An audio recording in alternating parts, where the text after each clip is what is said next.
Hello बच्चों, आप सभी का स्वागत है हमारे चैनल बिहान काउंसिल पर। तो आज हम अपने क्लास 10 का चैप्टर नंबर 3 लेकर आ चुके हैं। चैप्टर नंबर 3 हम अपना लेकर आ चुके हैं क्लास 10 का लेक्चर नंबर फर्स्ट ईयर। आप सभी सोच रहे होंगे कि सर सेकंड चैप्टर के इंपॉर्टेंट क्वेश्चन क्यों नहीं आए। तो मेरा कुछ रीज़न ये था सेकंड चैप्टर के इंपॉर्टेंट क्वेश्चन ना आने के, क्योंकि मैं चाहता हूँ कि मैं दो चैप्टर के क्वेश्चन कंबाइन करके बताऊँ। दो चैप्टर के क्वेश्चन मैं कंबाइन करके दो चैप्टर के क्वेश्चन बताऊँ। मेरा मतलब मानना यही है, ठीक है। और आप कमेंट में बता देना कि कैसे मैं बता दूँ इस अगले लेक्चर को, ये रोक के मैं सेकंड के इंपॉर्टेंट क्वेश्चन कराता हूँ, ठीक है। आपकी पढ़ाई अच्छी चल रही होगी, चलो बहुत अच्छी बात है, आपकी पढ़ाई अच्छी चल रही होगी। चलो, तो आप सोच रहे होंगे कि इतने लेट लेक्चर क्यों आ रहे हैं। थोड़ी सी प्रॉब्लम थी, इस वजह से थोड़े से लेट लेक्चर हो रहे हैं। आज वैसे अब नहीं होने के 2-1 दिन में लेक्चर आ ही जा करेगा आपके पास एक लेक्चर, ठीक है। हाँ, तो अब मैंने चैप्टर नंबर 3 की बात करी है। Chapter number 3 pair of linear equation. Chapter number 3 का नाम क्या है, नाम लिखो। पेयर ऑफ लीनियर इक्वेशन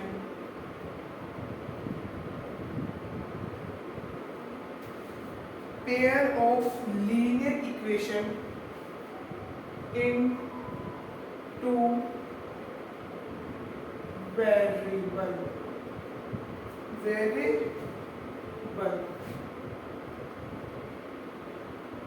तो मतलब चैप्टर का नाम क्या है, pair of linear equation in two variable. ये तो मार्कर ही गिर रहे हैं बच्चों हमारे सबसे ज्यादा, तो मार्कर उठा देते हैं हम अपने, फिर उसके बाद में डिस्कस करते हैं। तो चैप्टर नंबर 2 है पेयर ऑफ लीनियर इक्वेशन, ठीक है जी। तो चैप्टर अब हम अपना दूसरी तरफ से चैप्टर समझते हैं कि चैप्टर को कैसे, चैप्टर को समझते हैं कैसे नाम है। वेरिएबल आप क्या समझ सकते हो, वेरिएबल क्या होता है हमारा, एक्स एंड वाई, ठीक है। 2 से आप समझ सकते हो भाई 2, यानी 2 वेरिएबल हो गए इन इक्वेशन। इक्वेशन यानी इसका मतलब है इक्वल टू का साइन जरूर होगा। लीनियर इक्वेशन यानी उसकी क्या कहते हैं, पावर यानी x की पावर जैसे 1, ठीक है। तो ऐसे इनके पावर में 1 ऐसी क्या कहते हैं कि डिग्री, एक तरह से डिग्री हो सकती है, ठीक है।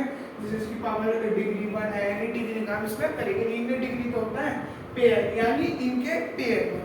तो pair of linear equation in two variable, chapter का नाम आपके समझ में आ गया, ठीक है। भाई हम क्या करेंगे, पेयर करेंगे 2 डिग्रियों की equation in the 2 variable. Equation होगी 2 वेरिएबल की, ठीक है जी।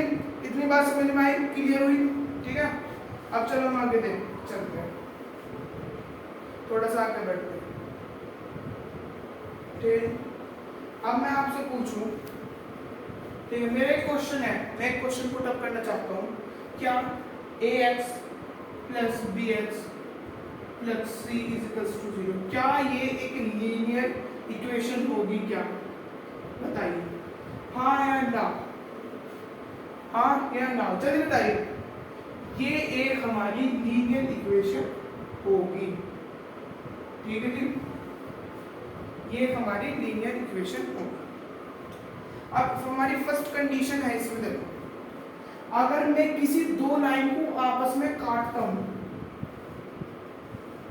अगर मैं किसी 2 लाइन को आपस में काटता हूं, तो वो यहां पर मतलब इंटरसेक्ट करता हूं, मैं 2 लाइन को मैं इंटरसेक्ट करता हूं, ठीक है जी। 2 लाइन को मैं इंटरसेक्ट करता हूं, तो ये क्या कहलाएगी, मीट एट अ 1 पॉइंट, यानी ये एक ही पॉइंट पर 1 सॉल्यूशन, इसका ओनली 1 सॉल्यूशन आएगा।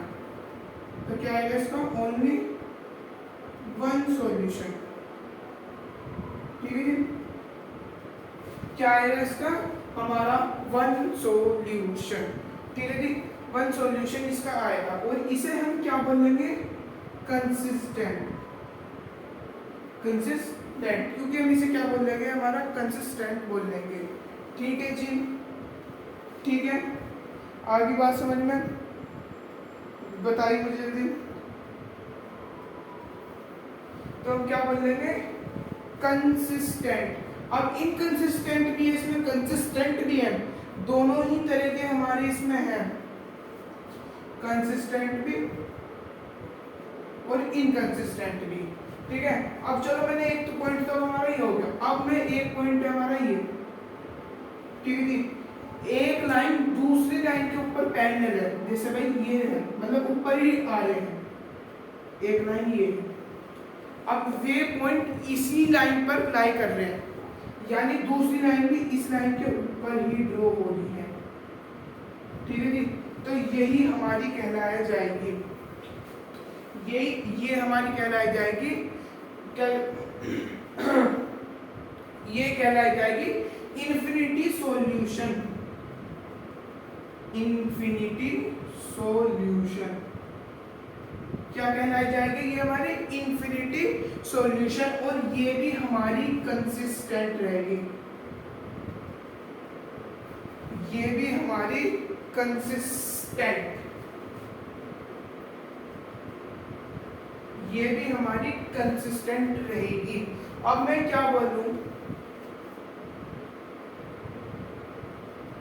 अगर ये लाइन पैरेलल हो, अगर लाइन पैरेलल हो, जैसे ये लाइन ऐसे पैरेलल, ठीक है जी, ये लाइन इस तरह से पैरेलल है, तो ये हमारा होगा, बताइए क्या होगा ये, जल्दी से बताइए, जल्दी बताइए मुझे, ये बताइए मुझे जल्दी से क्या होगा।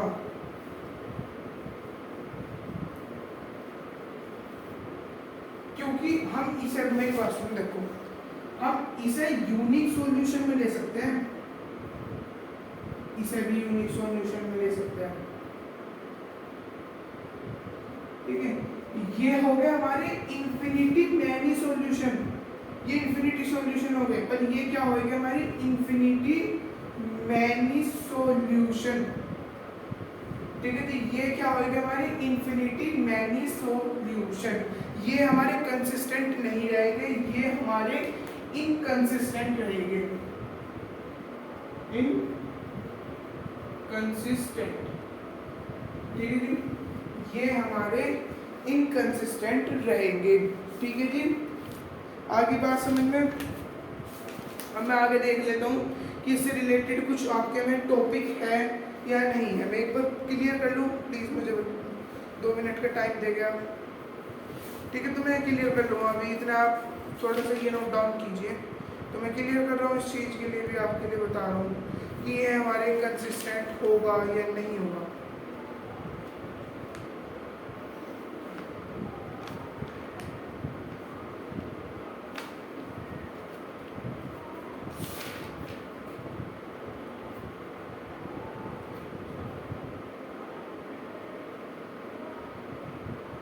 यस, ये बिल्कुल सही है, ये हमारा इनकंसिस्टेंट ही रहेगा। तो अब आप इन तीनों चीज़ों को जल्दी से नोट डाउन करिए, सभी चीज़ों को जल्दी से फास्टली। तो आपने ये नोट कर लिया होगा, ठीक है। तो अब मैं आपको एक चार्ट बनवाना चाहता हूँ, देखो एक है sorry pair of linear equation, pair of linear equation. तो इक्वेशन क्या रहेगी हमारी, इक्वेशन एक तो मैंने आपको बताया a1 और x1 plus b1 a2 x2 y2 ना, इसी तरह से ये सही है, b1 और b1y प्लस c, ठीक है जी। एक रहेगी a2 प्लस b2y, तो होगा ये इसके साथ की, ठीक है जी। तो ये हमारी पेयर ऑफ लीनियर इक्वेशन रहेगी, क्या रहेगी, पेयर ऑफ लीनियर इक्वेशन,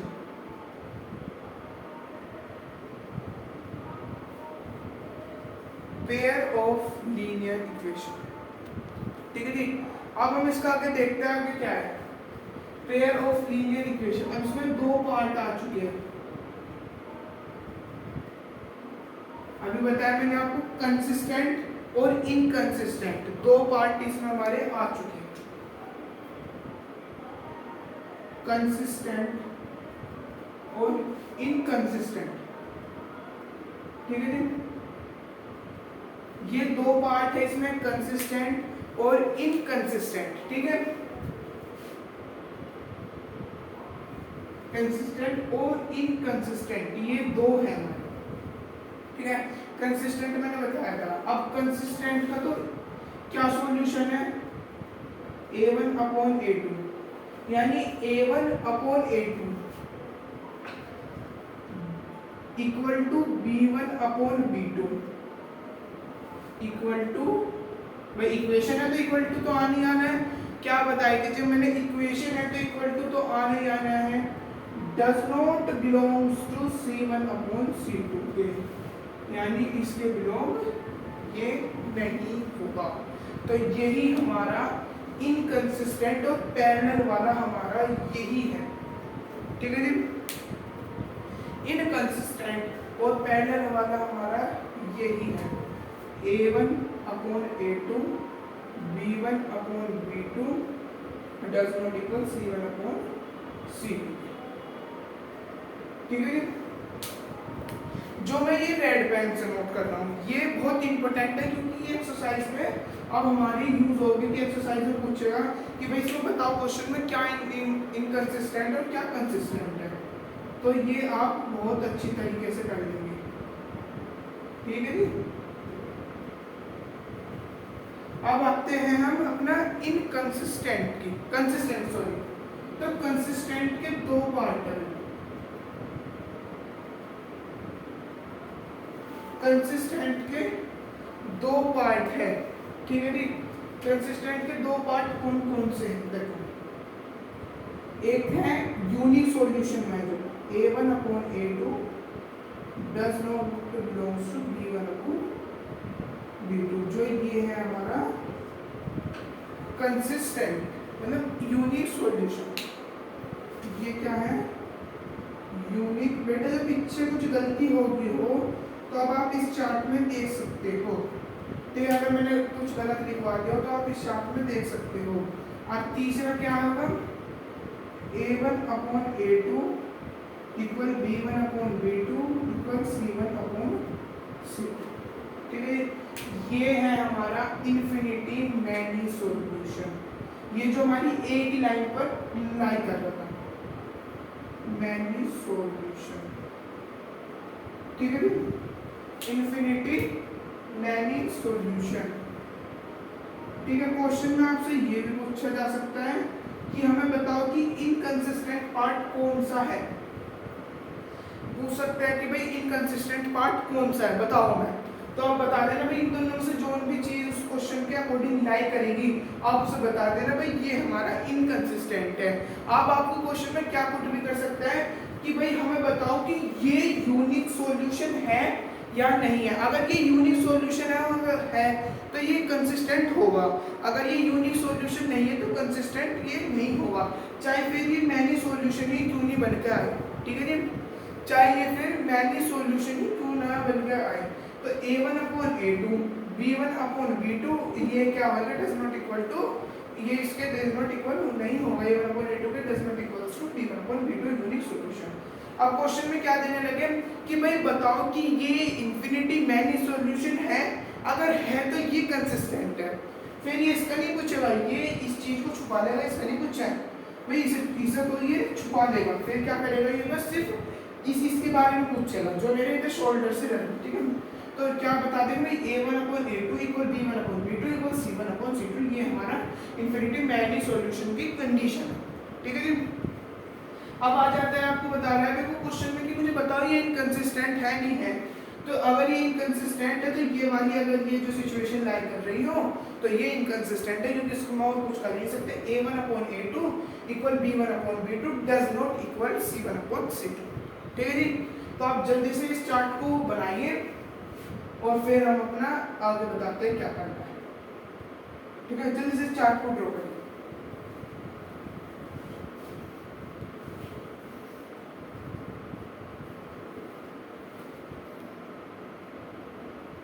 चलो आपने ये नोट कर लिया होगा। अब मैं आपको कुछ घर के लिए होमवर्क दे रहा हूँ, ठीक है जी। होमवर्क दे रहा हूँ, देखो पहला क्वेश्चन है 3x + 2y is equals to 5, 3x plus 2y is equals to 5, 2x minus 3y is equals to 7। ठीक है जी, आपको बताना है क्या ये कंसिस्टेंट या इनकंसिस्टेंट है या नहीं है। ठीक है जी, बताना है आपको क्या ये कंसिस्टेंट है या नहीं है। क्या बताना है, ये कंसिस्टेंट है, ये कंसिस्टेंट होगा या इनकंसिस्टेंट होगा। ठीक है जी, ठीक है जी, अब इन दो को पता चलेगा ये क्या क्या कंसिस्टेंट होगा या ये इनकंसिस्टेंट होगा। अब सेकंड क्वेश्चन, सेकंड तो ये क्वेश्चन देखो आपको बता दूं ये क्वेश्चन आपको कैसे करने हैं। ठीक है जी, अगला क्वेश्चन है 2x minus 3y is equals to 8, 4x minus 6y, 4x minus 6y is equals to 9। ये भी आपको बताना है क्या ये कंसिस्टेंट और इनकंसिस्टेंट है या नहीं। ठीक है जी, अभी आप बताओगे कैसे। अब मैंने बताया था a1 अपॉन, ठीक है जी, आप क्या लोगे a1 अपॉन a2। आप a1 तो इस वाली चीज को मान लेना, ठीक है जी, a2 इसे मान लेना, b1 इसे मान लेना, b2 इसे मान लेना, c1 इसे मान लेना, c2 इसे मान लेना। ठीक है जी, तो आप कैसे करोगे, अब a1 अपॉन a2 है तो 3 अपॉन 2 कर लोगे। ठीक है, अगर आपका देखो इसमें ऐसा बन रहा है, देखो a1 अपॉन a2 इक्वल है 3 अपॉन 2, भाई b1 अपॉन b2 भी 3 अपॉन 2 है, तो c1 अपॉन c2 भी 3 अपॉन 2 है। तो भाई ये तीनों तो इक्वल कर रहे हैं, यानी a1 upon a2 equal to b1 upon b2 equal c1 upon c2। तो ये वाली चीज हमारी कंसिस्टेंट है। ठीक है, ये वाली चीज कंसिस्टेंट है। अगर हमें इनकंसिस्टेंट करना होता तो हम क्या कर देते, इसे कर देता भाई मैं 5/6 कर देता, तो ये वाली चीज हमारी क्या बन जाती, देखो क्या जाती, a1 upon a2 equal b1 upon b2 does not equal c1 upon c2। तो ये वाली चीज हमारी क्या बन जाती, इनकंसिस्टेंट। ठीक है, तो ये वाली चीज हमारी क्या ड्रॉ करके आ जाती, इनकंसिस्टेंट। तो अब आपको पता चलेगा क्वेश्चन कैसे करना है। ठीक है, अगर बाय चांस आपके आगे ऐसी कंडीशन आ जाए, भाई बन जाए 12 और 6 ये आ जाए, अब और में आ रहा है अलग, 2 3 या 6, 2 6 या 12। ठीक है जी, ऐसी रैंक कुछ। ठीक है जी, अगर और डिजिट आ जैसे b1 अपॉन b2 आ रहा है 6 अपॉन 3 दे रखा है, c1 अपॉन c2 6 अपॉन 3 दे रखा, अब आप क्या करते हो, डज नॉट बिलोंग्स टू, ये तो है ही है 12 अपॉन 6 कर रखा, तो आप इसे काट के देख लेना, फिर आप a1 अपॉन a2 को 6 अपॉन 3 बना लेना और फिर ये आपका इसके साथ मैच कर जाएगा।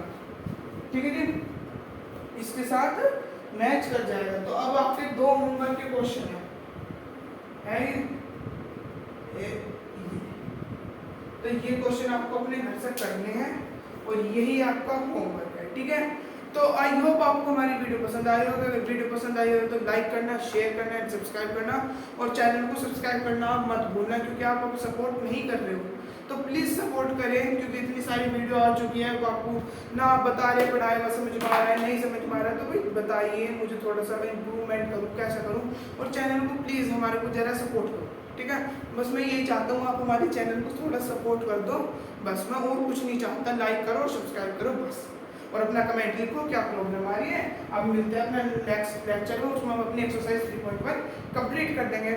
Bye and take care.